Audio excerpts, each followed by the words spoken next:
Assalamualaikum warahmatullahi wabarakatuh. Perkenalkan, nama saya Andi Muhammad Nasir Syukri Salahade dari kelas PTIKA. Saya ingin mempresentasikan hasil dari PPT saya yang media pembelajaran. Penjelasannya, itu saya akan memulai presentasi. Sudah.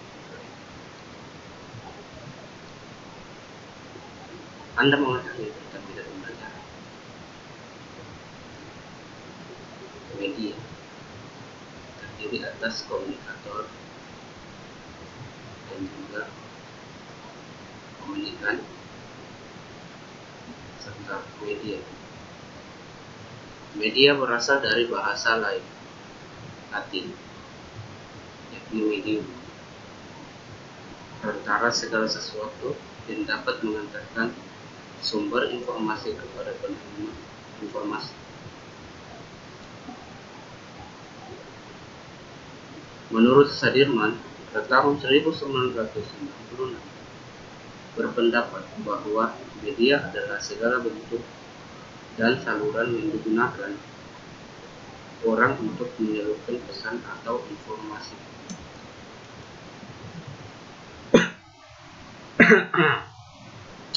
Pembelajaran ialah usaha guru untuk membuat proses belajar pada siswanya yang disadari dan dilakukan untuk suatu tujuan berupa tingkah laku yang diharapkan.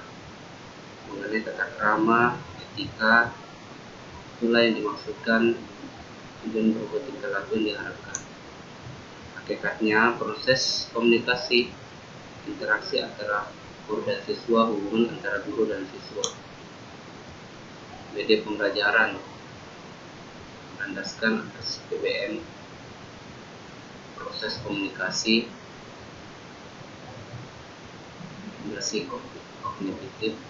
kognitif, afektif, psikomotor, dan kita perlu sarana pembantu untuk mendukung media pembelajaran kita. Media pembelajaran segala sesuatu yang dapat digunakan untuk menyebarkan, untuk menyalurkan pesan dari pengirim ke penerima, sehingga dapat membangkitkan keinginan mereka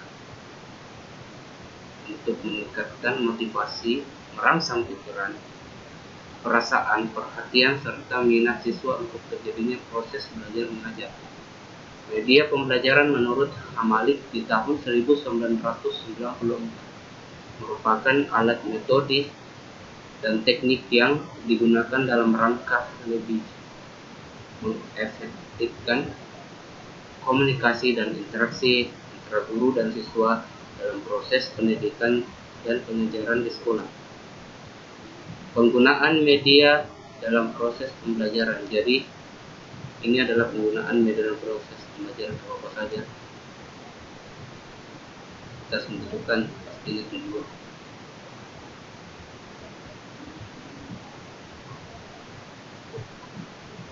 Tujuan untuk penetapan isi dan metode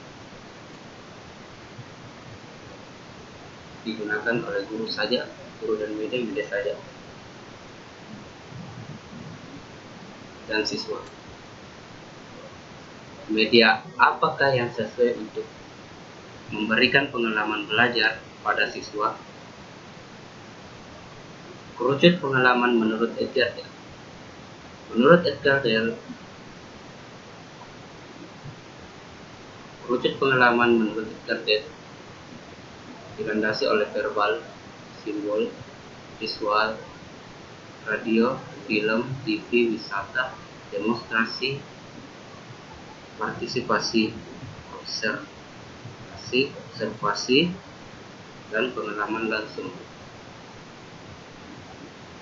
Abstrak yang meliputi konkret. Jadi abstrak itu meliputi konkret ya.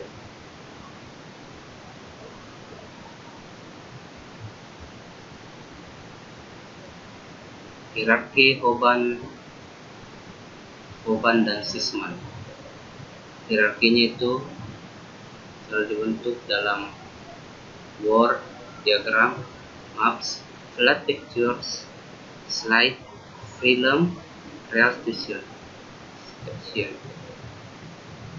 Jadi ini abstrak-abstraknya, hierarkinya, abstrak dan konkret.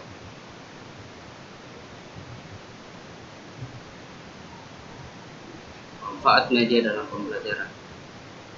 Apa saja manfaat media dalam pembelajaran? Yakni pertama itu penyampaian materi pembelajaran dapat diseragamkan. Maksudnya itu dapat diseragamkan ialah bagaimana cara kita untuk menyampaikan suatu materi pembelajaran yang kita bisa seperti itu secara lengkap.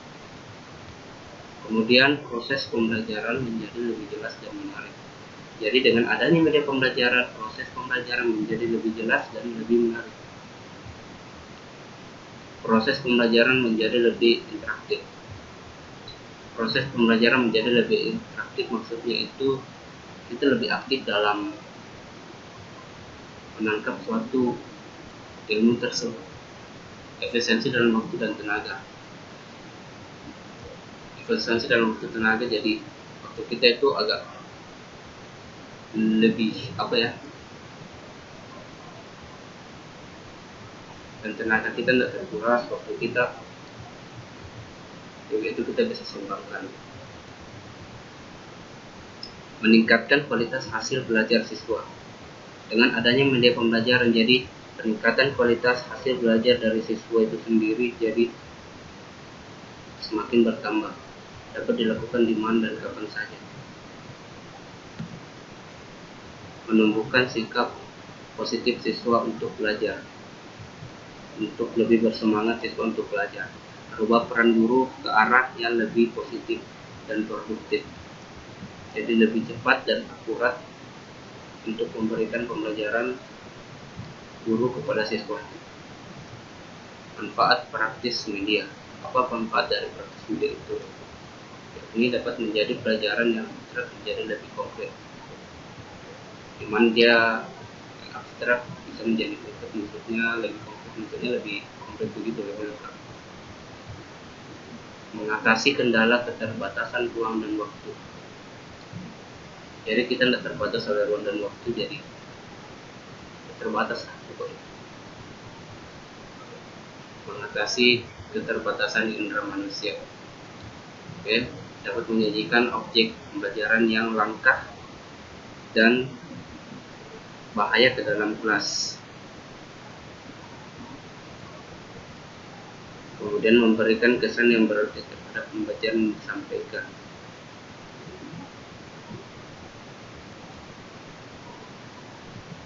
Manfaat media menurut Arif Sadiman. Jadi media itu menurut Arif Sadiman itu memperjelas penyajian pesan agar tidak terlalu verbalistis. Verbalistis maksudnya tidak terlalu berbelit-belit begitu. Kita langsung menangkapnya, kita langsung bisa ambil dari pelajaran itu seperti apa dengan adanya media itu. Mengatasi keterbatasan ruang dan waktu dan panca indera kita. Oke, sudah berkali-kali. Menimbulkan kegairahan belajar, meningkatkan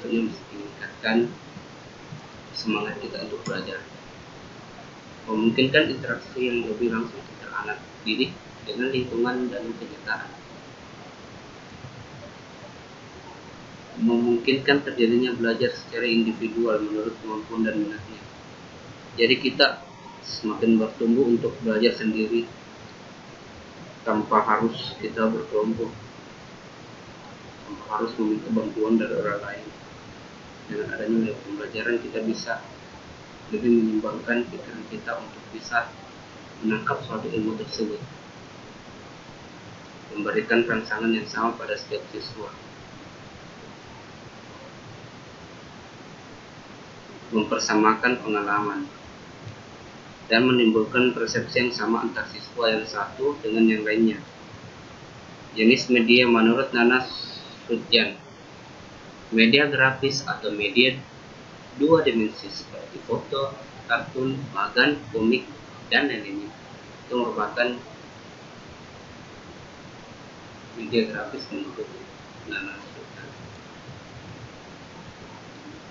Media 3 dimensi yaitu bentuk model solid, model penampang, mock-up, diodrama yang lain-lain dan lain-lain. Jadi media itu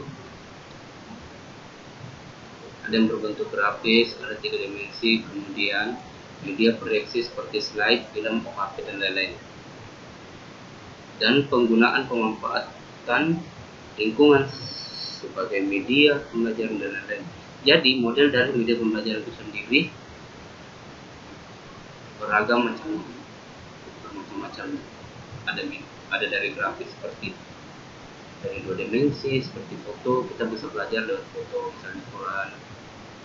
Ya, pembelajaran kita dapat di Quran itu misalnya kayak foto terlihat begitu, bahkan komik juga ada juga yang berisi berupa penerangan pembelajaran. Beda 3 dimensi yaitu dalam bentuk model solid, model penampang, diorama dan lain-lain. Dalam bentuk 3 dimensi ini, kemudian media proyeksi seperti slide, film, OHP. Jadi bermacam-macam bentuknya setiap media itu. Ini contohnya.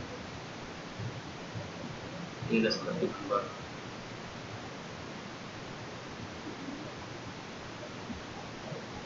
grafopon ini kayak.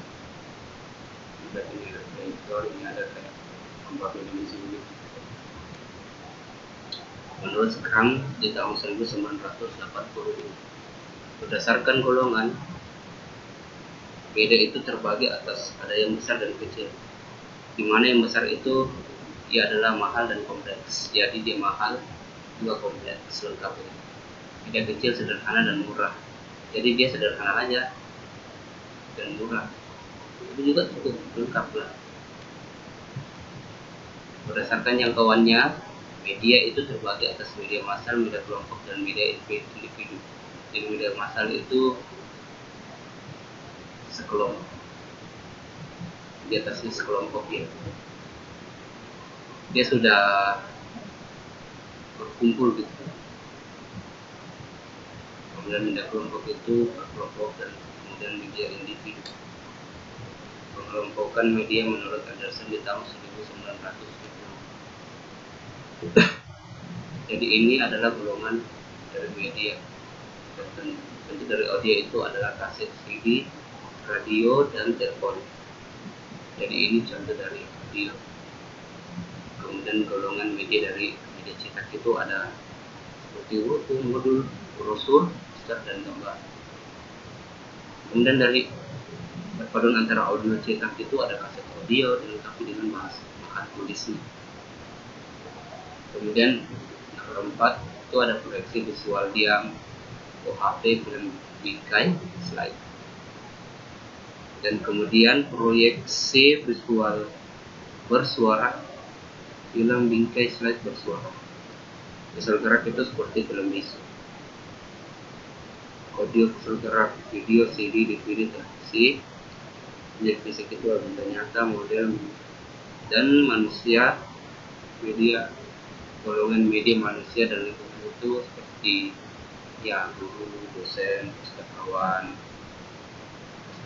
kemudian poin komputer itu CBI, dan pembelajaran berbasis komputer.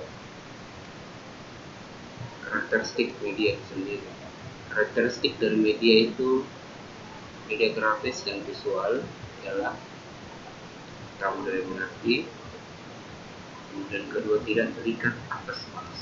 Maksudnya tidak terikat atas bahasa, bahasanya universal. Bahasanya semua orang paham di Indonesia. Pokoknya dalam negeri lah. Relatif murah. Katanya kalau murah dapat mengatasi ruang dan waktu. Identik sederhana. Ukurannya pun proporsional. Mau yang mahal, mau yang murah, semua dari situ memadukan nilai keindahan. Jadi memadukan estetika keindahan semuanya di dalam pembelajaran tersebut. Media grafis visual, ketentuan media visual yang baik. Jadi ini ketentuan media visual yang baik. Ini urutannya, yakni visible, mudah dilihat oleh seluruh siswa, dan juga interesting, menarik, tidak membosankan. Banyak orang yang bilang bahwa bahasanya pembelajaran itu sangat membosankan ketika ada orang yang menjelaskan, kemudian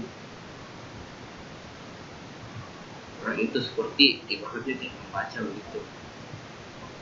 Kita sebagai seorang dosen dan guru harus memberikan suatu pembelajaran yang menarik dan tidak membosankan bagi para siswa atau mahasiswanya. Ya, dengan cara kita harus memberikan media pembelajaran yang paling terbaik di era dimana kita memberikan pelajaran pada murid-murid kita atau siswa dan mahasiswa kita. Kemudian ada simple, sederhana, singkat, dan jelas. Useful dipilih dengan benar sesuai sasaran. Kita harus menyukai dulu yang mana yang benar dan sesuai dengan minat dan kesukaan dari anak-anak itu sendiri, gitu sih. Kemudian accurate, isi harus benar dan tepat sasaran. Isinya harus benar dan tepat sasaran. Legitimate, harus masuk akal, harus masuk logika. Struktur tersusun dengan baik, sistematis. Jadi dia harus tersistem dan tersusun dengan baik. Jenis media grafis visual, yakni ada gambar foto, tadi sudah dijelaskan seperti bisa bagan diagram, grafik, poster, dan juga kartun. Media audio,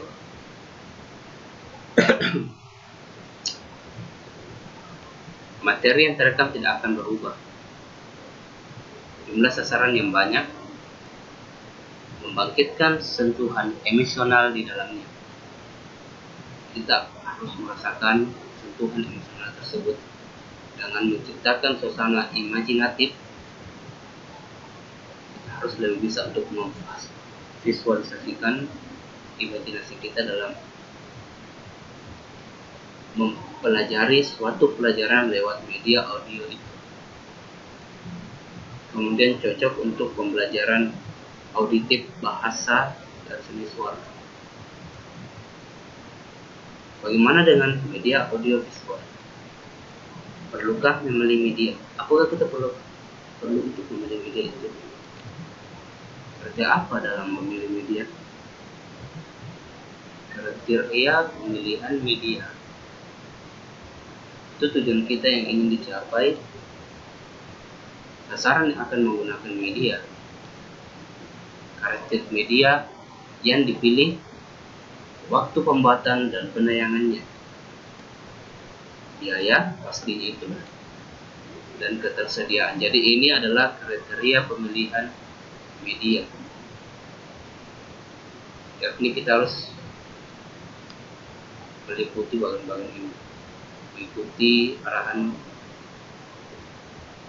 urutan ini, dan konteks penggunaan itu media. Prinsip pemanfaatan media, kita harus lihat kelebihan dan kekurangannya. Kita harus lihat kelebihannya ini dan kekurangannya ini. Yang mana yang lebih itu yang kita ambil. Kemudian gunakan media seperlunya, jangan berlebihan. Kita harus mengambil media seperlunya, jangan terlalu berlebihan atau asal-asalan. Harus dapat membuat aktif siswa. Kita harus dapat membuat aktif siswa di dalam kelas, jadi membuat suasana lebih ceria dan nyaman, dan membuat semua siswa untuk moodnya lebih baik. Jadi harus dapat membuat aktif siswa. Rencana yang matang tentang strategi dan teknik penggunaan. Hindari penggunaan media sebagai selingan penghabis waktu. Jadi kita harus hindari penggunaan media. Jangan sampai kita menghabiskan waktu karena kita asal dalam memberikan media itu sendiri. Pembuatan media itu prinsip-prinsipnya itu adalah pembuatan media visual dasar yang digunakan baik untuk media visual yang tidak diproyeksikan maupun diproyeksikan, yaitu kesederhanaan, kemudian kesatuan, penekanan, keseimbangan, dan grafis, bentuk, warna, tekstur, dan ruang. Pemanfaatan lingkungan sebagai media. Sumber belajar apa yang ada di lingkungan? Kita lihat dulu sumber belajar apa yang ada di lingkungan. Ini dia keuntungan media lingkungan. Menghemat biaya. Di dalam kita melihat fasilitas yang ada di dalam kelas kita lebih bisa untuk menghemat biaya kita. Atau tidak boros begitu, mungkin praktis dan mudah dilakukan. Praktisi dan mudah dilakukan, jadi kita praktis dan mudah dilakukan juga, masih memberikan pengalaman yang nyata dan juga sesuai dengan kebutuhan karakteristik siswa. Pembelajaran lebih aplikatif, memberikan pengalaman langsung kepada siswa itu sendiri, lebih komunikatif, lebih bersuara dalam menjalankan suatu pembelajaran. Prinsip pembuatan media yang memanfaatkan lingkungan itu ialah media dibuat berdasarkan fungsi dan sesuai dengan kebutuhan. Jadi media itu dibuat tersendiri itu berdasarkan fungsinya apa, dengan kebutuhannya siapa saja yang membutuhkan media tersebut, siswa, mahasiswa, mungkin juga orang-orang yang praktek dan lain-lain dan sebagainya. Intinya memberikan pemahaman konsep tertentu, mendorong kreativitas siswa untuk bereksperimen dan bereksplorasi. Jadi kita dapat mendorong kreativitas siswa itu untuk bereksperimen dan bereksplorasi, untuk membagi semuanya yang dia paham atas eksperimen yang dia buat, atas pembelajaran yang telah dia raih selama ini, selama di dalam lingkup kelas itu. Mempertimbangkan faktor keamanan. Kita harus juga mempertimbangkan faktor keamanan di dalam memberikan suatu pembelajaran. Jadi di dalam pembelajaran itu banyak faktor di dalam. Dapat digunakan secara individu dan kelompok. Kita dapat digunakan secara individu dan juga kelompok. Media mudah digunakan. Jadi ini lebih mudah untuk kita gunakan medianya. Bahan yang perlu ditemukan mudah. Jenis media harus sesuai dengan tingkat perkembangan siswa. Manfaat apa untuk guru dan siswa bisa menggunakan apabila menggunakan media itu. Manfaat penggunaan bagi guru tersendiri ini memberikan pedoman, arah dan tujuan, menjelaskan struktur, konsep dan tata urutan pengajaran, memberikan kerangka sistematika mengajar, memudahkan mengendalikan pengajaran, serta membantu kecermatan dan ketelitian penyajian dan membangkitkan rasa percaya diri dalam mengajar dan meningkatkan kualitas pengajaran. Dan bagi siswa itu sendiri, apa sih gunanya manfaat pengguna media bagi siswa? Yakni meningkatkan motivasi belajar mereka, memberikan variasi pembelajaran, memberikan struktur konsep yang mudah dipelajari, menyajikan inti informasi dan sistematika belajar di dalamnya. Merangsang atau untuk berpikir logis dan sistematis. Kita harus memberikan situasi belajar tanpa tekanan. Jadi di dalam belajar itu kita harus betul-betul memberikan suatu pembelajaran kepada siswa kita tanpa tekanan itu sendiri. Jangan sampai siswa itu drop atau bagaimana. Ini dia analisis kebutuhan media, matriks analisis kebutuhan media. Kompetensi dasar, indikator, materi pokok, pengalaman belajar, deskripsi media. Deskripsi media berisi yakni pertama nama alat, kemudian kegunaan dan cara menggunakannya itu seperti apa, dan cara membuatnya itu bagaimana, bahan dan alatnya itu apa. Itulah presentasi yang saya berikan atau saya persembahkan. Lebih dan kurangnya mohon dimaafkan, dan semoga Anda merasa melakukan proses belajar itu lebih happy dan ceria. Oke. Assalamualaikum warahmatullahi wabarakatuh.